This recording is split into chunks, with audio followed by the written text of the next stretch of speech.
તમામ યુવાન સાથીઓને નમ્ર વિનંતી છે, હવે છેલ્લે બે જ વક્તાઓ બાકી છે, આપણે શાંતિથી બધા સાંભળીશું, પછી સાથે જ આપણે બધા રજા લેવાના છે.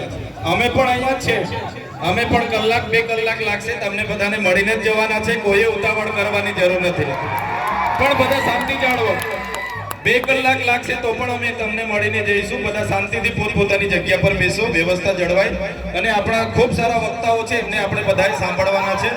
તો બધાને મારા 2 હાથ જોડીને નમ્ર વિનંતી છે કે બધા પોતપોતાની જગ્યા પર બેસો અને આપણા આગળના વક્તાઓને આપણે સાંભળવાનો છે. ધન્યવાદ.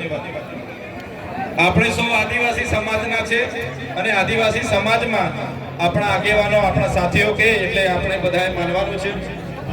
વ્યવસ્થા જળવાઈ એ આપણી સંસ્કૃતિ છે, આપણી સભ્યતા છે.